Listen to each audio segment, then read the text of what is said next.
En Wikipedia está descrita la palabra fenómeno como algo extraordinario que desafía la explicación lógica y deja con la jeta abierta a todo aquel que observa. Bueno, lo último sí me lo inventé y era como quedaba yo cuando veía jugar a Don Ronaldo Nazario de Lima, nuestro protagonista de la historia de hoy, el cual es para muchos, incluyéndome, el mejor delantero de la historia. Pero esperen un segundo, antes de que comiencen con esa mamada de que ya Leo y a CR7 ¿dónde los veas? Pues déjame decirte, mi querido Balicón, que estoy totalmente convencido de que si Ronaldo Nazario jugara en esta época, Messi y Cristiano solo le harían sombra y tendrían que conformarse con los 2 segundos lugares, pues el fenómeno tenía lo mejor de los dos mundos. Una mezcla perfecta entre habilidad y calidad como el argentino y velocidad, anticipación y potencia goleadora como CR7, descripción de una bestia indomable brasilera. Ronaldo era un delantero completo, letal y muy temido por sus rivales, convirtiéndose en una auténtica pesadilla para cualquier línea defensiva, pues su sola presencia infundía terror en sus adversarios que sabían las consecuencias de desafiarlo en un duelo mano a mano. Generalmente preferían hacerse popó en los pantalones antes de enfrentarlo, pero cuando era inevitable solo habían 2 caminos. El primero, lo enfrentabas, te cierra el orto con una de sus gambetas, marca el gol y todo mundo para su casa. El segundo camino sucedía cuando estaba inspirado, hacía una de sus bicicletas, trapeaba el piso con tu dignidad y tu moral, te dejaba desparramado cual excremento de perro callejero y marcaba el gol para posteriormente convertirte en el titular de las noticias de las 7 y el meme de toda la semana. Pero empecemos por el principio, cuando un joven Ronaldo tuvo un ascenso brutal en el Cruzeiro, marcando goles de todas las facturas posibles, 44 goles en 47 encuentros para ser exactos. Era la última Coca-Cola del desierto en esa época, y obviamente todos lo querían tener, pero el primero en ponerle las manos encima fue el técnico de la selección de Brasil, quien lo llevó al Mundial de Estados Unidos 94, y aunque no tuvo mucha relevancia, ganó su primer Mundial con la Canariña. Rápidamente llenó de premios sus vitrinas, el goleador más joven del campeonato Mineirao, el jugador más joven de la historia en ganar un mundial, el goleador más joven en la Supercopa Sudamericana, y seguían sus logros. Obviamente un fenómeno de tal magnitud no duraría mucho jugando en América y su viaje a Europa fue tan solo un paso más para este gigante brasilero. Así que armó chiros y se largó a Holanda, donde con 18 años se convirtió en el referente del PSV y el goleador más joven de la liga en ese país. 54 goles en 57 partidos grabó Ronaldo, rompiendo récords nuevamente y escribiendo de a poco aquella fama de fenómeno que lo acompañaría el resto de su carrera. Era un boom, se hablaba de Ronaldo y todo equipo europeo chorreaba las babas, así que hubo una puja para hacerse con sus servicios, donde el vencedor sería el Barcelona. 15 millones de euros desembolsaron los culés, que para la época era una pasada, una guaca completa. Récord absoluto por la compra de un jugador, sabiendo que el fenómeno valía cada jodido centavo de ese dinero, y rápidamente escribió una nueva historia en España. Imagínate todos los galardones posibles en la Liga Española, imagínatelos todos, pues no hubo ninguno que no alcanzara el fenómeno. Balón de Oro, Pichichi, bla bla bla bla bla bla y bla bla bla. Era un jodido Rey Midas, pues todo lo que tocaban sus guayos se convertía en oro, y nuevamente los goles llegaban como maíz pira. 47 goles en 49 partidos.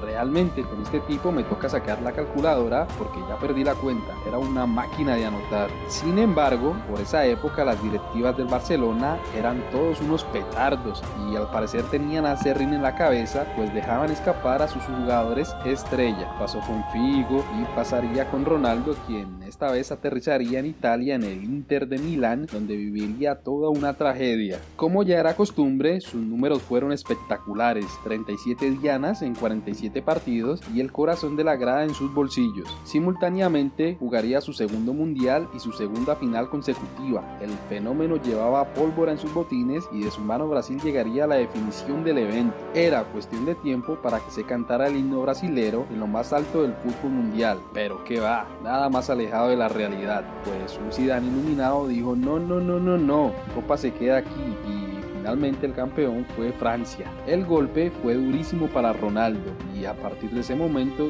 su nivel nunca nunca fue el mismo. Se veía decaído, su sonrisa se borró, sus números comenzaron a descender y llegó el maldito día que partió la historia en dos. El 12 de abril del 2000 se tambalearon los cimientos del planeta fútbol, pues Ronaldo Nazario hizo crack y se partió su rodilla derecha.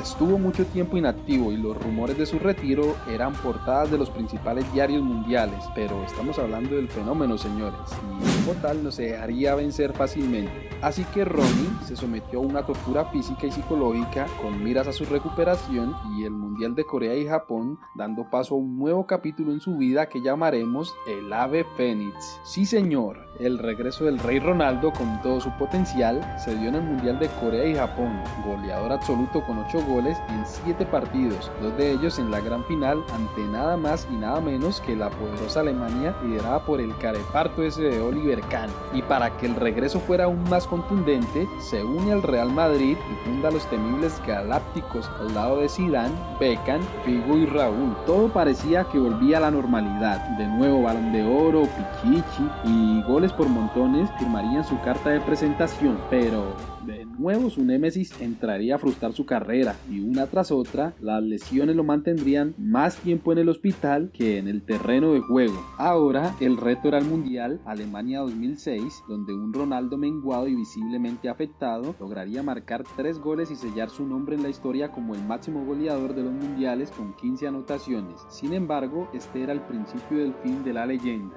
Del Real saltó al Milan, donde lo único importante para resaltar fue el hecho de quedar en la historia como el único jugador que marcó goles en 2 clásicos interesantes como lo son el de Inter Milan y Real Barça, pero lo hizo jugando para los 4 equipos.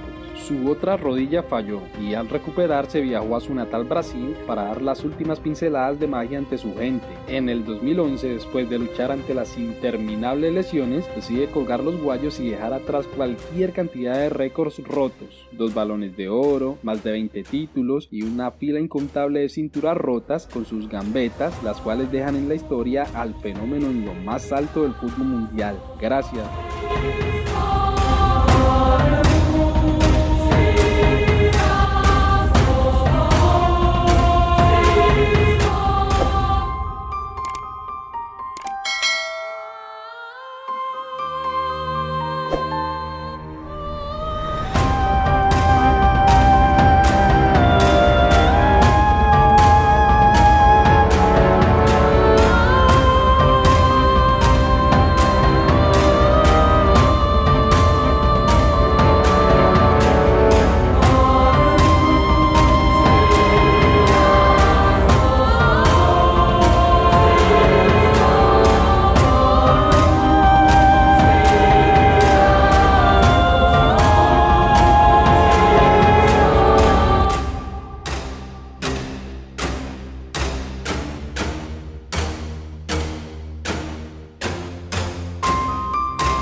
noche.